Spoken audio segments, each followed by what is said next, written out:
franchement, cette équipe espagnole fait peur. Franchement, ils m'ont fait vibrer cette nuit avec une performance absolument incroyable en dominant cette équipe italienne de fond en comble. Franchement, j'ai rarement apprécié et profité d'un match international depuis un bon bout de temps, depuis cette France-Argentine, depuis cette Coupe du Monde. J'ai pas enjoy un match exactement international à ce niveau-là. Franchement, bravo cette équipe espagnole pour ce qu'elle a réalisé aujourd'hui. Parce que ce soir, j'ai passé une soirée absolument incroyable. Je ne sais pas ce qu'il en était pour vous, la team. N'hésitez pas à me donner exactement votre opinion. Qu'est-ce que vous avez pensé de ce match-là? Est-ce que vous l'avez kiffé? C'était quoi votre ressenti? Mettez cette vidéo en pause et marquez-moi votre ressenti. Comme ça, moi, après, on pourra débriefer ça ensemble. Donc, du coup, bonsoir la team et bienvenue sur la chaîne Parisien Football. Content que vous soyez de plus en plus nombreux à la suivre. On est quasiment plus de 2500 followers maintenant sur YouTube. Merci parce que c'est absolument incroyable. Et du coup, sans plus tarder, on va rentrer dans le vif du sujet. On va commencer par une analyse absolument globale de cette équipe. On va vous dire exactement qu'est-ce qu'on a pensé de ce match en général. Parce que franchement, la team, cette équipe espagnole, elle fait flipper. Cette équipe espagnole, ce qu'elle a fait aujourd'hui, c'est absolument... Ce match aurait pu être la finale pour moi. Parce que l'équipe espagnole m'a montré exactement sur 2 matchs, est en train de confirmer match après match. Le premier match contre la Croatie, 3-0, peut-être que la Croatie était mauvaise. Mais quand j'ai vu ce match de ce soir entre l'Espagne ainsi que l'Italie, quand j'ai vu la capacité de cette équipe espagnole à mettre de l'intensité, de ne jamais arrêter durant le match quasiment, peut-être vers la fin, parce qu'il y avait quand même une certaine fatigue, mais de mettre cette intensité absolument incroyable, pousser cette équipe espagnole à... En fait, ils les ont poussés, vous ne bougez pas de là. Vous restez exactement dans votre surface et on va vous venir, insister, revenir. Et vous allez voir aussi après sur la fin un peu de la vidéo sur les éléments statistiques que je vous montrerai, si vous restez jusqu'à la fin, parce que c'est important de voir exactement les éléments statistiques. Vous allez voir exactement comment cette équipe espagnole a dominé cette équipe exactement italienne. Donc, du coup, sans plus autant tarder, on va commencer par regarder un peu les compositions d'équipe. Et je vous ai mis ces compositions exactement en live. D'ailleurs, je m'excuse aussi pour le live parce que j'ai eu des problèmes de son. Donc, du coup, je m'en excuse exactement par avance parce que quand on fait des choses, on a envie quand même de faire des choses de qualité. Donc, du coup, sans plus autant tarder, on va regarder un peu les compositions d'équipe. Donc, du coup, les 2 équipes étaient en 4-3-3. L'équipe exactement espagnole a commencé avec Simon au but, avec une défense qui était composée de 4 défenseurs, dont Carval à droite, gauche c'était Cucurella. Dans l'axe, exactement, c'était Normand ainsi que Laporte. Mais du coup, moi, ce que je trouvais impressionnant avec cette équipe espagnole, c'est leur capacité à combler exactement les montées des 2 latéraux. Donc, du coup, franchement, le travail qu'a fait Carval, Cucurella, en montant et l'intelligence tactique qu'a eu le Normand ainsi que Laporte, qui sont les 2 défenseurs français qui ont été naturalisés, était absolument incroyable. Ils ont de la tranquillité en défense. Ils ne sont pas dominés, ils ont la capacité à s'imposer. Peu importe exactement qui vient au duel, ils s'imposent. Et ça, bravo à la défense exactement espagnole. Ça fait 2 matchs joués, 0 but encaissé. On a fermé la boutique. Bravo à vous. Au milieu de terrain, on a un milieu de terrain absolument incroyable comme d'habitude avec Pedri, Rodri. Pedri exactement du côté de Barcelone, Rodri exactement du côté de Man City. Franchement, les 2 ont fait un travail absolument incroyable. Pedri, franchement, il m'impressionne. Et franchement, ce qu'il a fait, c'est-à-dire que donnez-moi le ballon, moi je vous le rends propre le ballon. L'intelligence de jeu, le ballon vient côté droit, côté gauche. Le ballon, exactement, il vient, il a capacité à se retourner, chercher la profondeur. Pedri, c'est absolument de l'art. Absolument. Je sais même plus les mots. Donc, du coup, quand on regarde Rodri, franchement, comme d'habitude, Rodri, c'est vraiment le régulateur. C'est franchement, c'est une performance bonne de Rodri, mais j'ai pas encore trouvé le Rodri de City, le Rodri qui est capable aussi de monter, de créer des différences, de marquer des buts.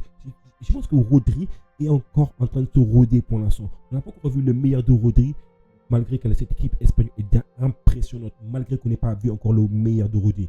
Et mon homme du match, Fabian Ruiz. Franchement, Fabian, ce qu'il te réalise là. Mais Fabian, faut qu'on parle, toi et moi là. Fabian, avec le Paris Saint-Germain, pourquoi on ne te voit pas comme ça? Fabian, franchement, non mais arrête de déconner mon frère. Non, tu es capable de faire 2 matchs avec l'Espagne. Après on me dira, oui, peut-être que tu es mieux entouré au milieu de terrain avec Pedri et Rodri. Mais je pense que malgré ça, c'était lui le patron.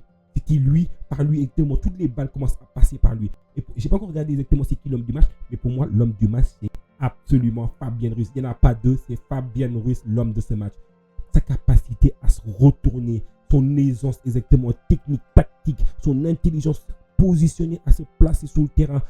Le ballon du côté gauche, je te le change côté droit. Le ballon exactement, je suis dos au jeu, le ballon il vient sur moi, je me retourne et je cherche la profondeur. Donc du coup, c'est un joueur qui cherchait exactement à chaque fois à jouer de l'avant, à jouer exactement de manière intelligente, à jouer exactement avec le jeu. Et ça, c'est un Fabien Ruiz qu'on ne voit pas tout le temps au Paris Saint-Germain. Fabien, reste comme ça.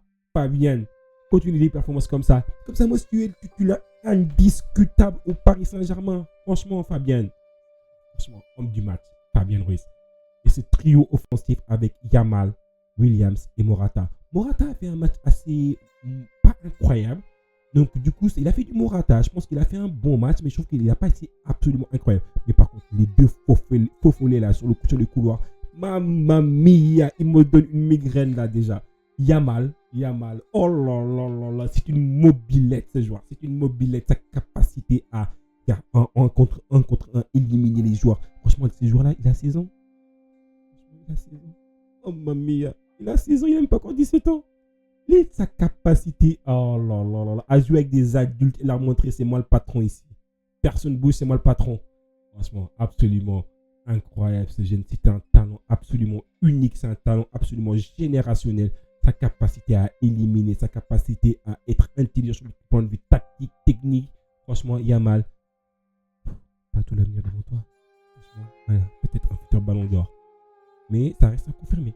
Et par contre, Nico Williams. Oh, Nico Williams, Paris. Qu'est-ce que vous foutez là, Paris? Franchement, qu'on se dise la vérité là. Franchement, Luis Campos. Tu fous quoi, Luis Campos? T'as un joueur, Nico Williams, clause libératoire 55-60 millions, et t'es en train de me chercher. J'avoue que Kvaratskhelia, il est intéressant. Mais si Naples nous demande exactement 100-120 millions, mais il ne faut même pas y aller. T'as un Nico Williams, ce qu'il est capable de faire sur des matchs, sa capacité à éliminer facilement ses petits ponts. Franchement, tout ce qu'il fait exactement est intelligent. Ça frappe sur la barre, enroulé, bam, sur la barre transversale. Franchement, ça, c'est un joueur absolument élégant à voir. Qu'est-ce que je kifferais l'avoir au Paris Saint-Germain. Franchement, les supporters du Paris Saint-Germain, n'hésitez pas à me lâcher vos commentaires. Qu'est-ce que vous avez pensé de Nico Williams? Franchement, c'est magnifique. Il me fait kiffer. En regardant un peu cette équipe maintenant italienne, franchement, l'Italie, qu'est-ce qu'on peut dire? Ils ont été dominés de partout. Franchement, quand ils ont commencé avec un 4-3-3 comme d'habitude, avec Donnarumma au but. Donnarumma, franchement, merci beaucoup. Si tu n'étais pas là, cette équipe elle prenait 3 ou 4-0. 3 ou 4-0. Parce que Donnarumma, il t'a sorti de ses parades. Malgré que sur les corners, c'est du Donnarumma, il ne sort absolument jamais. Donc, du coup, c'est ça que je trouve que c'est super regrettable avec ce gardien-là. Il ne s'impose jamais dans les airs. Il fait 3,50 m et quand il saute, non, il ne saute même pas. Il fait 1,10 m. Donc, du coup, c'est ça que j'aime pas chez Donnarumma. Après, au niveau de la défense, Di Marco, il a eu du travail avec Yamal. Yamal a travaillé, dansé. Di Lorenzo, franchement, j'espère qu'ils ont des kinés en Italie, hein, avec cette équipe italienne. Mais il faut ramener 70 kinés là. Parce que le petit Di Lorenzo là, le Nico Williams là, avec les petits ponts, franchement, il a Di Lorenzo, franchement, je suis désolé pour toi. Hein. J'avais mal au code pour toi parce qu'il me dit, écoute, franchement, ça doit être pas évident de jouer contre ce Nico Williams. Hein. Comme il a travaillé avec les petits ponts, les feintes. Franchement, Di Lorenzo, courage. Après, en défense centrale, c'était Calafiori ainsi que Bastoni. Et quand tu regardes un peu cette défense italienne, elle a été tellement... Enfin, l'équipe d'Espagne a imposé, s'est tellement imposée à cette équipe italienne que cette équipe italienne, elle voyait flou. Au bout d'un moment, je pense que quand vous défendez, au bout d'un moment, il y a un problème où est-ce que vous ne voyez plus rien. Que c'est vous-même qui allez commettre exactement c'est même vous qui allez donner les bâtons pour vous faire battre. Et c'est passé exactement ça aujourd'hui. Parce que quand vous regardez exactement la défense italienne, pour le but contre leur camp, Calafiori, il ne voit absolument rien. Le ballon, il tape exactement, c'est Donnarumma qui l'a dévié sur Calafiori qui malheureusement qui tape exactement le ballon dans ses propres filets. Et là, ça fait 1-0 pour l'Espagne. 1-0 ô combien mérité. Parce que je pense qu'il méritait largement de dominer et de marquer plus qu'un seul but dans ce match-là. Après, quand tu regardes un peu le milieu de terrain était un milieu à 3 avec Barella, Jorginho ainsi que Fratesi. Ce milieu-là, franchement, c'était un milieu qui était dépassé. Il n'a pas su exactement dominer le ballon, imposer son jeu. Ils étaient absolument dépassés et dominés par le milieu, le milieu exactement de l'Espagne. Franchement, Barella, franchement, absent. Jorginho, absent. Parce que Jorginho, généralement, il aime avoir le ballon. Parce que c'est quand il a le ballon qu'il rend le ballon beau. Donc, du coup, là, exactement, il n'y avait pas de ballon. Le ballon, c'était confisqué. Donc, du coup, à chaque fois, exactement, il courait après le ballon. Et ça, c'est pas la qualité première de Jorginho. Fratesi, on n'en parle même pas. Fratesi, a fait du Fratesi, je pense. Fratesi, absent. Pellegrini, absent. Scamacca, alors là, c'est le gosse de Scamacca. On n'a pas vu Scamacca aujourd'hui, franchement. Absolument zéro en termes de match de performance. C'est pour ça je pense qu'il a été remplacé. Je pense qu'il aurait même dû être remplacé un peu plus tôt dans le match. Chiesa, il a fait un très très gros match, premier match, mais franchement, les Chiesa de ce soir, c'est un Chiesa à ne absolument pas revoir. Je pense que Chiesa, il n'avait pas de ballon. Il était en mesure de rien faire sur ce match-là. Grosse performance la team de cette équipe exactement espagnole. Donc du coup, sans plus tarder, ce qu'on va faire, c'est qu'on va regarder un peu les éléments statistiques. Donc du coup, avant de clôturer un peu notre live aujourd'hui, du coup, sans plus tarder, je vous montre les éléments statistiques du match pour que vous dites exactement un peu. N'hésitez pas à me lâcher un peu vos commentaires sur les éléments statistiques. Quand vous regardez un peu les éléments statistiques, vous voyez que l'Espagne a eu 20 tirs contre 4 tirs italiens. Vous vous rendez compte? 1 contre 4. C'est une domination sans partage, une domination absolument insolente. 9 tirs cadrés contre un seul tir cadré côté italien. Vous vous rendez compte? 9 tirs cadrés. Mais après, on se pose également une question. Ces occasions ont manqué. L'absence d'un finisseur propre pour l'Espagne. Est-ce que ça ne risque pas exactement de leur jouer un tour? Ça, c'est une question que je me pose exactement, que je vous pose sur le chat. Qu'est-ce que vous en pensez? Tellement d'occasions, mais incapable de les convertir? Est-ce que c'est pas exactement un peu la limite de l'Espagne? Ça, c'est un peu ce que les statistiques montrent. Après, ils ont eu 58% de possession. Donc, du coup, comparé au premier match, parce que le premier match, exactement contre la Croatie, ils n'avaient pas la possession de balle.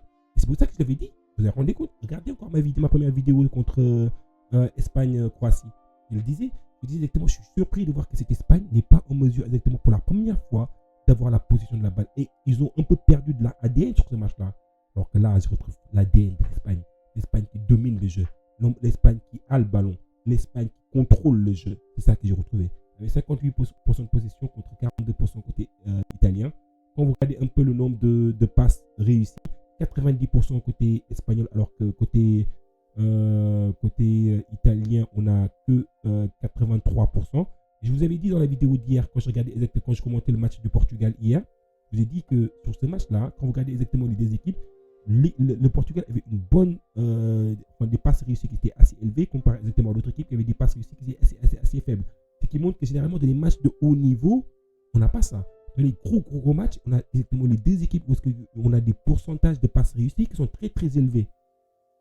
Donc du coup, ça c'est important. Et là, ça vous montre qu'on a eu un match avec l'Italie qui était dominée, mais quand même, vous voyez que l'équipe est de meilleure qualité que l'équipe exactement contre laquelle le Portugal a joué hier.